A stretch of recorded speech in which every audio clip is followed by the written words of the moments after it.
Good afternoon, everyone. This is Henry, and as we get into tonight's video newsletter, I wanted to come back to the chart of the VIX here with you.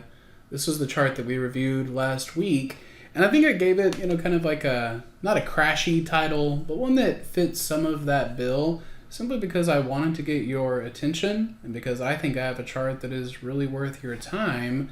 Again, all of that conversation was held on the 4th, so that was right there. And then you can see the movement that the VIX had on the 5th. And this is where I feel anyone that is willing to understand that the VIX is not always going to fit technical analysis, but this particular instance, I think it does a great job. Students of Fibonacci will notice from this swing high to this swing low that this move was a 1272 extension. Then further, if you consider this swing high against this swing low, look at where the 618 of that move is right at the same level, right? So these were considerations that I brought to you on Wednesday night, and then you see how Thursday, the VIX lets off a pretty good amount of that energy, and that's right about where it pauses. Now, granted, it's not to the tick, but it gives you a framework that says when the mean is rising and you have a squeeze, just consider the potential that there is, there's the chance for a bigger down move in equities. And now that's just the decision that we're really carrying into CPI. So you see where we fail at a cluster, revert back to the mean, remain in the squeeze, and then that's just the big question for Friday's data. So that all is really pending on CPI. We'll cover more on that in the video newsletter on simpler trading. But for now, I just wanted to give that to you as a little bit of follow-up from last week's analysis and something that I believe will be important into Friday and then further into Tuesday and Wednesday of next week. Now, after that, and if we are finding ourselves, say we do end up here in a more bullish environment, there are two other names that I wanted to bring for your consideration.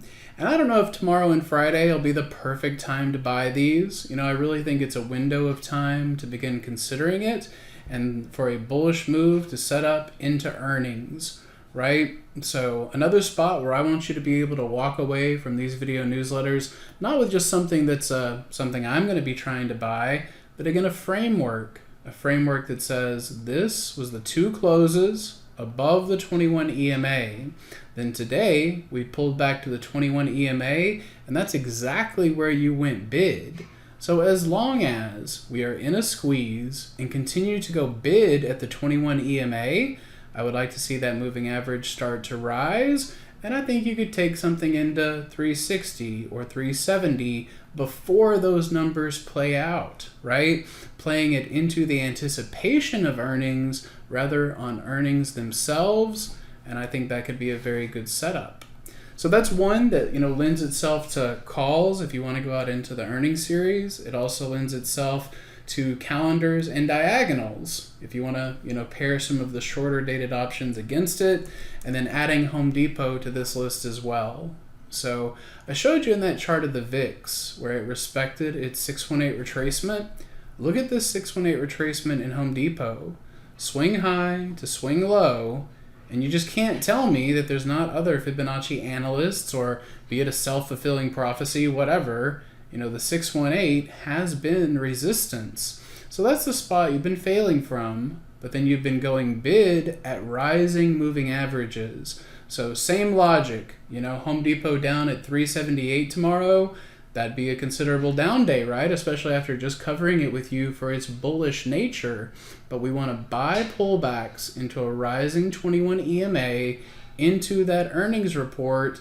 And another spot where I think you buy those calls that are in the earnings series or even a little bit after, and then you can sell the shorter dated against it to kind of help cushion some of that movement.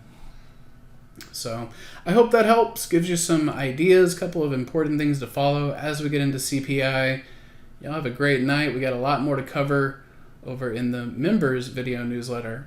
So again, have a great night. Hope to see you in the room tomorrow. Also, if you guys are still hearing this on Wednesday, I wanted to make sure that you were aware that John will be doing a webinar at 6 p.m. Central Time on discovering the ultimate squeeze. As shown in these videos, and as I do in most of the reviews that I do with you, the foundation of my trading is this squeeze signal. It's got a lot of updates to it, some new logic behind the setups, and it continues to be one of our most powerful directional indicators. So hope to see you there. It'll be a great use of your time. See you guys in the next video. Hey traders, this is Henry with simplertrading.com. I wanted to thank you for watching today's video. I hope you found it helpful, and if so, be sure to click the like and subscribe buttons down below. If you would like to also see me putting these ideas into action and trading my own account live in front of you, be sure to sign up at simplertrading.com, and I hope to see you in the chat room sometime soon.